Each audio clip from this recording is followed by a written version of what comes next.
Oke, Assalamualaikum warahmatullahi wabarakatuh. Kita berada di materi terakhir tentang seri kehalalan pangan, yaitu tentang titik kritis kehalalan makanan dan minuman.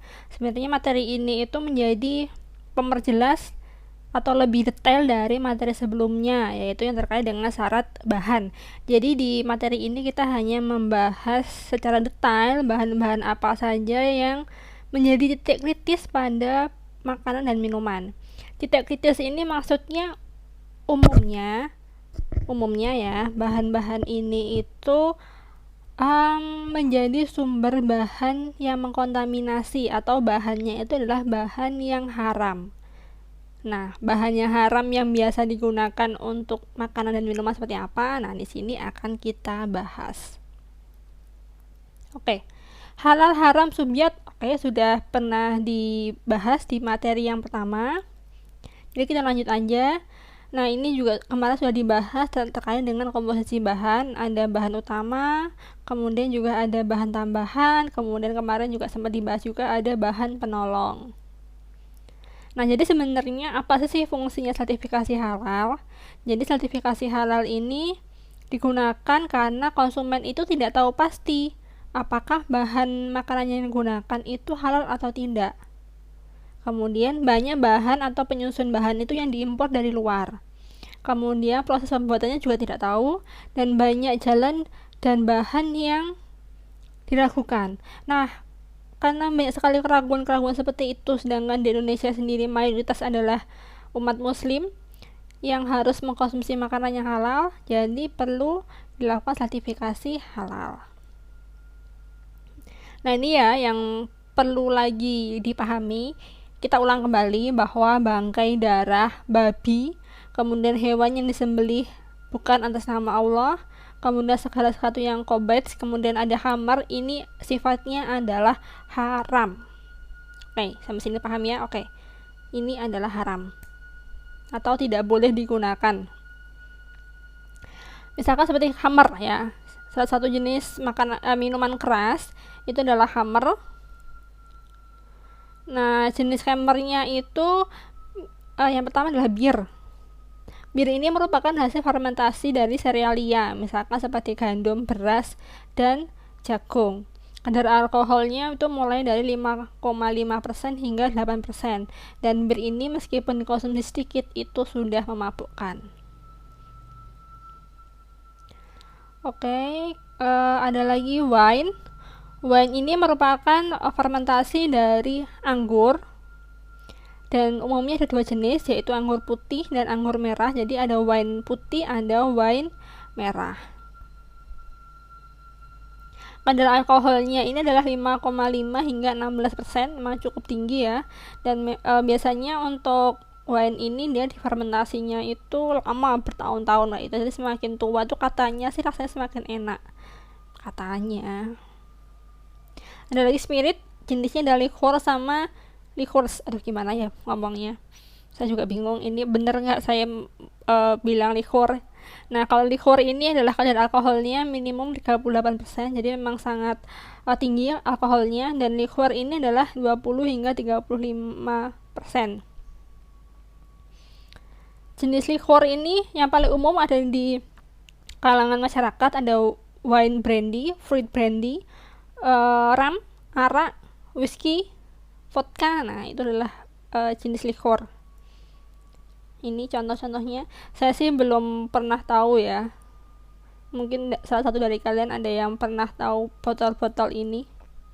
Ataupun kalau tahu biasanya ada di film-film itu ada. Kemudian yang perlu saya tekankan dari sini adalah coklat. Jadi kadang coklat ini dia bahannya itu ada yang berasal dari rum, atau mungkin jenis brandy atau wine yang lain. Jadi memang perlu hati-hati sekali ketika memilih coklat. Kalau di Indonesia sendiri sudah banyak ya coklat yang halal, tapi kalau misalnya kita keluar negeri, pastikan kita memilih coklat yang non alkohol. Kemudian ada hammer. Hammer itu selain wine, bir sama spirit, ternyata ada juga angciu, sake, mirin. Nah, ini yang acu yang sering digunakan untuk bikin nasi goreng di nasi goreng pinggir jalan itu.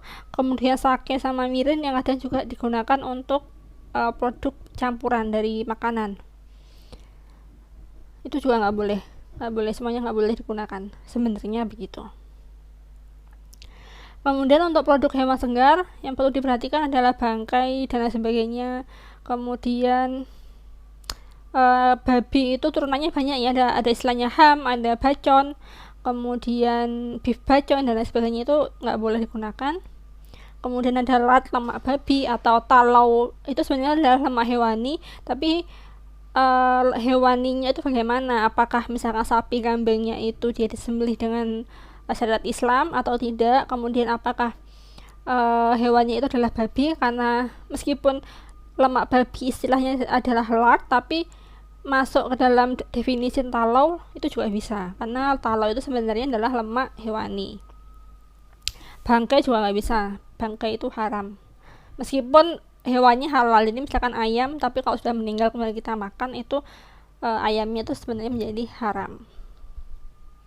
Kemudian penyembelihan ini harus menggunakan syariat Islam, nggak boleh menggunakan misalkan pembiusan, pemingsanan, itu nggak boleh, harus disembelih dengan syariat Islam.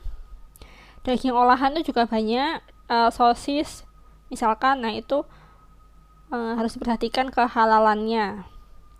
Darah itu juga banyak sekali produk-produk yang digunakan untuk pengolahan yang berasal dari darah. Misalkan untuk bahan pengikat, bahan pengisi, pewarna, itu kadang juga ada darahnya. Kemudian kulit dan tulang ini misalkan bahan-bahan yang ada gelatinnya, gelatin yang umumnya digunakan untuk pembuatan jelly harus gelatinnya tersertifikasi halal. Kalau enggak, jangan-jangan gelatinnya itu berasal dari bangkai ayam atau mungkin bangkai sapi dan lain sebagainya, atau hewan-hewan yang tidak disembelih dengan syariat Islam. Daging sisa juga seperti itu. Daging sisa itu ada banyak macamnya ya, ada hidroliset protein misalkan untuk pembuatan sosis, kemudian ada meat extract sebagai flavor, ada hidroliset protein untuk pembuatan roti. Nah, itu harus jelas daging sisanya dari mana. Turunan lemak hewani, ada pengemulsi, ada shortening, jenis-jenisnya itu harus tahu dan harus ada label halal. Ada bahan tambahan pangan, misalkan contohnya potasium nitrat, itu dari hewan atau nabati. Kemudian harus jelas ya hewannya yang mana. Kalau bisa sih kita gunakan yang berasal dari nabati. Kalau dari hewani harus ada sertifikasi halal. Kemudian sistein ini biasanya dari bulu hewan, unggas atau rambut manusia. Nah, itu berguna untuk pengembang adonan. Jadi harus dipastikan sisteinnya itu berasal dari mana dan dia harus halal. Ini adalah produk turunan babi dan banyak sekali produk turunan babi itu. Jadi kita harus benar-benar tahu. Ini juga beberapa jenis bahan yang berasal dari hewan dan harus ditelusuri kehalalannya, hewannya dari mana, hewannya apa dan lain sebagainya, harus tahu. Ini adalah bahan-bahan yang lain. Apabila misalkan seperti wine, ada vinegar dan lain sebagainya, itu juga harus dijelaskan. Kemudian ada flavoring seluruh bahan ini harus bersertifikat halal, karena biasanya untuk pembuatan flavor itu butuh enzim dan pelarutnya ini adalah misalkan seperti etanolnya dari mana, jangan sampai etanol dari Hummer, apalagi yang belum dimurnikan. Jadi untuk flavoring ini adalah harus wajib tidak boleh menggunakan ingredient yang berasal dari hewan. Kemudian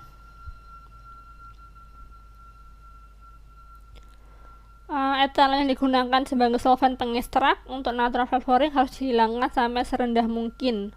Jadi memang etanolnya ini harus dihilangkan hingga konsentrasi serendah-rendahnya. Untuk enzim hewani, jadi terkadang untuk beberapa jenis pengolahan makanan itu perlu menggunakan enzim. Jadi harus jelas enzimnya itu berasal dari mana. Jadi misalkan enzim protease dia berasal dari sapi, sapinya itu dia disembelih halal, disembelih dengan syariat Islam atau tidak, atau ternyata sapinya adalah sapi sakit dan lain sebagainya, itu harus ditelusuri.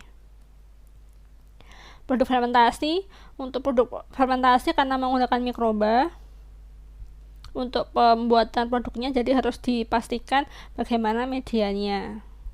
Jadi ketika proses fermentasi ini memang ada perubahannya ini menjadi yang kita inginkan atau menjadi tidak kita inginkan. Kalau tidak kita inginkan itu namanya adalah pembusukan.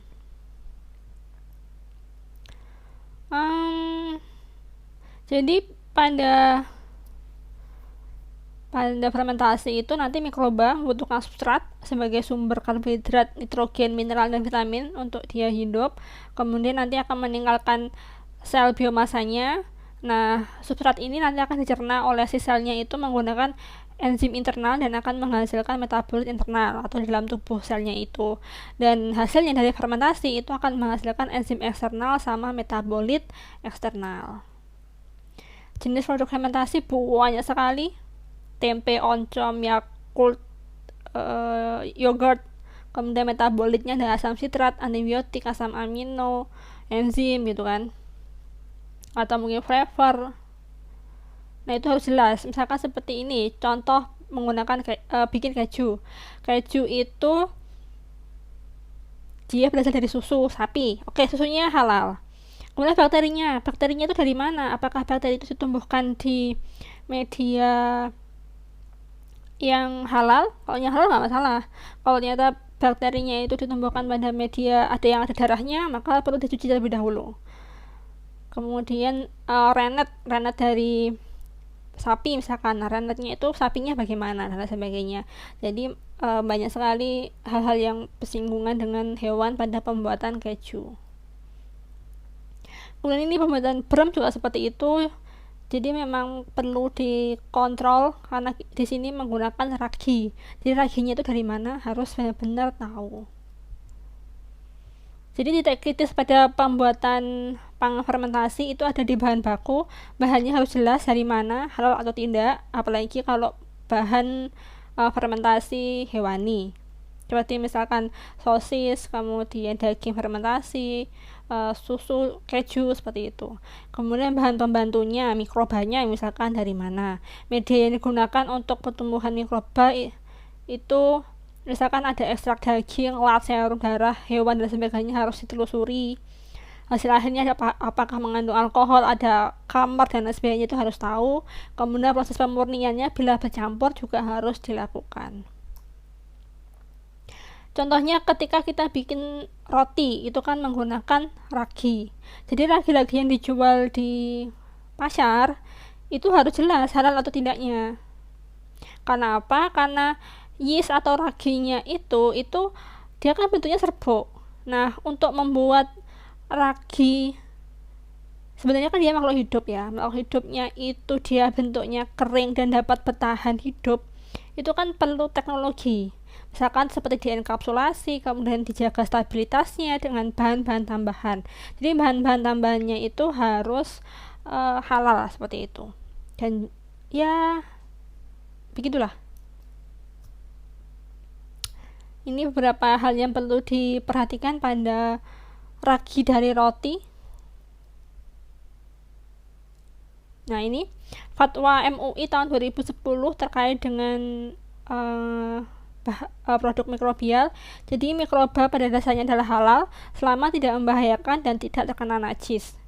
Kemudian mikroba yang tumbuh pada media pertumbuhan yang suci hukumnya halal. Nah, apabila mikroba ini tumbuh pada media pertumbuhan yang najis, maka perlu dipisahkan antara mikroba dan medianya, maka hukumnya halal. Jadi harus dipisahkan dan disucikan terlebih dahulu. Kemudian produk mikrobial dari mikroba yang tumbuh pada media pertumbuhan yang suci itu hukumnya halal. Misalkan kita mengambil enzim dari media yang ditumbuhkan dari kita mengambil enzim dari mikroba yang ditumbuhkan pada media halal, maka enzimnya itu sifatnya halal. Tapi kalau enzimnya itu berasal dari media yang ditumbuhkan pada media yang najis, itu tidak bisa kita gunakan enzimnya sebelum kita pisahkan enzimnya itu dengan media dan mikrobanya. Intinya seperti itu. Jadi kalau medianya itu mengandung najis, itu harus dipisahkan dan disucikan terlebih dahulu. Apabila medianya itu sudah halal, berarti tidak perlu disucikan atau dipisahkan. Kemudian cuka ini juga harus diperhatikan karena harus ada halalnya. Begitu juga dengan kecap, karena ini adalah produk-produk fermentasi. Mikrobanya dari mana itu harus tahu. Ini untuk pembuatan keju. Oke. Begitu saja, semoga kalian memahami meskipun penjelasan saya sangat singkat. Selanjutnya apabila masih bingung atau ada pertanyaan, kita lanjut di sesi diskusi. Bye bye.